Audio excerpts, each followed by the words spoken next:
그런 글 쓰는 작업이나 이런 걸 하게 되면 관련된 모범 답안이나 이제 이런 것들도 여러분들 보시게 돼요. 그러면은 제가 드리는 매번 모든 모범 답안에 이런 데 보면 서론, 결론 뭐 이런 것들이 다 들어가 있거든요. 어 그거를 계속 읽어 보시다 보면 일단은 첫 번째 약간 감이 오시는 게 있을 겁니다. 그러니까 뭐냐면 제가 드리는, 특히 제가 만드는 모범 답안의 서론은 비슷비슷비슷해요. 거의 비슷한 서론이 계속 등장을 합니다. 그러다 보니까 그 얘기인즉슨 뭐냐면은 시험 문제에서 뭘 물어보거나 어떤 상황을 해도 우리가 일반적으로 그냥 무난하게 쓸 수 있는 그런 서론 있잖아요. 뭐 교육이란 뭐 이런 식으로 해 갖고 뭐 이렇게 시작을 하는 그런 제가 드리는 일반적인 서론에서 한두 개 '아 이거 그냥 무난하게 아무 데도 쓸 수 있겠다.'라는 걸 그냥 뽑아서 그냥 외우고 계셔도 되고, 그거 아니면 제가 알려드린 요령이 있는데 서론은 세 줄로 이제 "세 줄로 써라."라고 제가 요령을 드리기도 해요. 세 줄이라는 게 "세 문장으로 써라."라는 요령을 알려드리거든요. 자, 첫 번째 문장은 뭐냐면은 이겁니다. "이 올해 이 문제의 주제는 우리 교사들에게 상당히 중요한 주제다."라고 시작을 하시는 겁니다. 자, 매해 년도마다 시험장 가서 시험 문제를 보면 그 해의 주제가 있어요. 그래서 예를 들어서 뭐 "학생의 동기 유발이란 주제에 맞춰서 다음에 네 가지 요소를 중심으로 논하시오."라든가, 아니면 뭐 "교사의 전문성 향상이라는 주제를 가지고 뭐 다음에 네 가지 요소를 논하시오." 이런 식으로 매해마다 시험 문제에 올해의 주제가 있습니다. 그러면 서론의 첫 번째 문장은 그 올해의 주제를 언급하시는 걸로 시작을 하시는 거예요. 예를 들어서 올해의 주제가 뭐 "학생의 동기 유발이라는 주제가 나왔다." 그러면은 이런 식으로 시작을 하는 거죠. "학생의 동기 유발이라는 이 주제는 우리 교사들에게 상당히 중요한 문제다." 혹은 "중요한 주제다." 이렇게 시작을 하시는 겁니다. 이게 첫 번째 문장이에요. 그러니까 올해의 주제를 언급하면서 "이 주제는 우리 교사들에게 상당히 중요한 주제다." 이게 첫 번째 문장. 그럼 이제 두 번째 문장은 어떻게 하느냐? "왜냐하면" 하면서 이유를 써 주셔야 돼요. 그 주제가 왜 우리 교사들에게 중요한가, 그 이유를 써 주신 게 두 번째 문장입니다. 자, 그러면 생각을 우리가 해 봅시다. 자, 첫 번째 문장 일단 썼어. "학생의 동기 유발이라는 이 주제는 우리 교사들에게 굉장히 중요한 주제다." 첫 번째 문장 썼고 "왜냐하면" 하면서 이제 두 번째 문장으로 써야 되잖아요. 뭐라고 쓰실 겁니까? 아무 생각이 없으시죠? 그럼 그냥 이렇게 쓰세요. "애들 교육에 필요하기 때문이다." 그냥 무조건 그렇게 쓰시면 됩니다. 왜냐하면 이 주제가 아이들 학업이라든가 뭐 아이들 교육이라든가 혹은 뭐 우리 학교의 발전이라든가 교육이 굉장히 중요하기 때문이다. 이런 식으로 쓰시면 된다는 거죠. 자, 첫 번째 문장 뭐 "학생의 동기 유발이라고 하는 이 주제는 우리 교사들에게 굉장히 중요하다."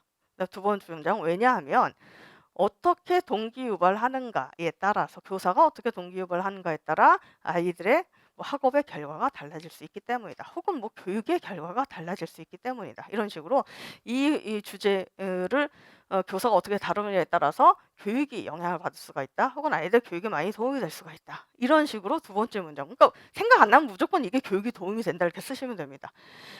마지막 세 번째 문장입니다. 항상 똑같아요. 따라서, 본 글에서는. 그리고 다시 한번 그 주제를 언급을 해 주세요. "학생의 동기 유발이라는 이 주제에 맞춰서 논해 보도록 하겠다." 항상 공통 문장입니다. 세 번째 문장. 따라서 본 글에서는 올해 주제 "학생의 동기 유발이라고 하는 이 주제에 맞춰서 논해 보고자 하겠다." 자, 이게 세 문장으로 서론을 쓰는 거예요. 이것만 알고 계시면 천하무적입니다. 그 해의 주제만 바꿔 끼우시면 돼요.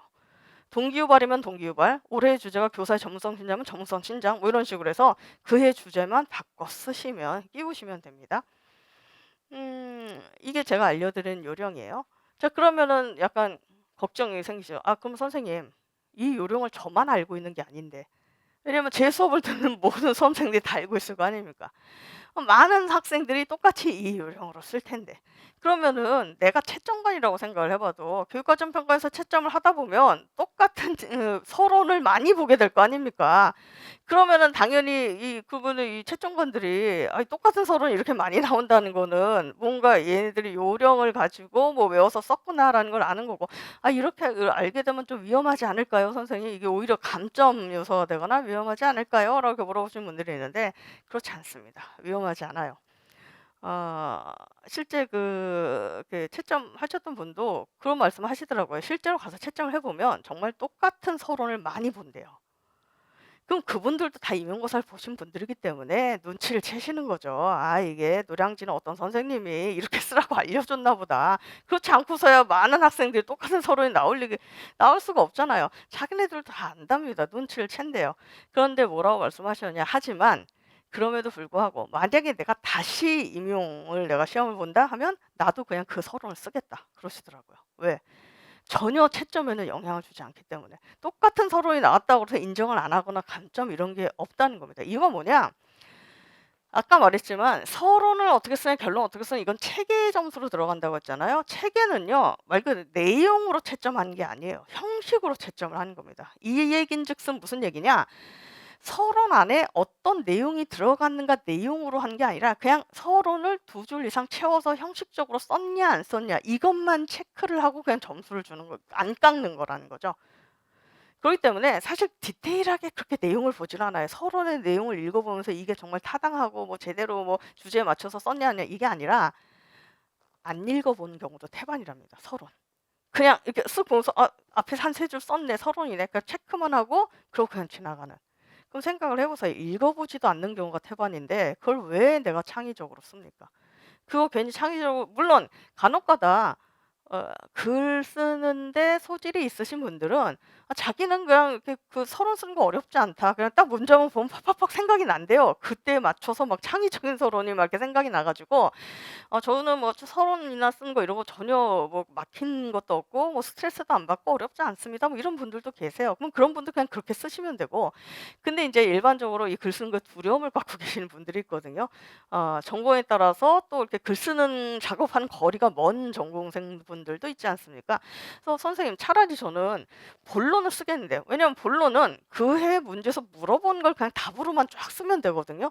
그러니까 문제 읽어보면 '아 뭐뭐뭐 답으로 써야겠다.' 하면 사실 본론은 그냥 쓱 나오는 건데 저는 서론을 도대체 어떻게 시작해야 될지 도저히 모르겠습니다. 이런 분들이 꽤 많아요. 근데 이런 분들은 제가 방금 알려드린 그냥 그 요령으로 쓰시면은 그러면 더더군다나 좋은 게 뭐냐 이 체계에서 또 마이너스 감점하는 요소 중에 하나가 뭐냐면 서론, 본론, 결론에 그해 주제를 연결을 했는가를 또 봅니다. 주제 연결성. 이거를 또 인제 이 체계에서 주제 연결성이라고 하는 거를 이 체계 부분에서 또 보거든요. 그래서 주제 연결이 안 돼 있으면 이걸로 또 마이너스 감점. 때로는 1 점에서 어떨 때는 2 점까지도 감점을 합니다. 그러면 그 주제 연결이라고 한 게 뭐냐? 서론, 본론, 결론에 그리고 이런 주제 연결성을 또 그렇게까지 디테일하게 안 보는 해도 있었어요. 그러니까 저것도 인제 어떤 해는 좀 디테일하게 연결성을 보고 어떤 때는 안 보고 막 이러는데 이 주제 연결성이라는 게 뭐냐? 그 해의 주제를 서론, 본론, 결론에 연결을 해서 언급을 했는가 이걸 보는 거예요. 그러니까 아까 왜 제가 알려드린 그 세 문장으로 서론을 쓰는 그걸로 하면은 자연스럽게 서론에 어떻게 되면 그 해의 주제가 들어가 있게 되잖아요. 연결이 돼 있는 거잖아요. 올해 이 주제는 우리 교사에게 중요하다 어쩌고 뭐 이런 식으로 해서 언급이 돼 있으니까 이미 서론에 주제 연결이 한 번 된 거죠. 그 요령으로 여러분들이 쓰시면. 그래서 서론에도 그렇게 주제를 한번 아니면 본인이 창의적으로 쓴다고 해도 그 해 주제를 한번 서론에서 언급을 해 주면서 이렇게 서론을 여러분들 쓰셔야 됩니다. 자 그래서 서론은 인제 이렇게 쓰시면 되고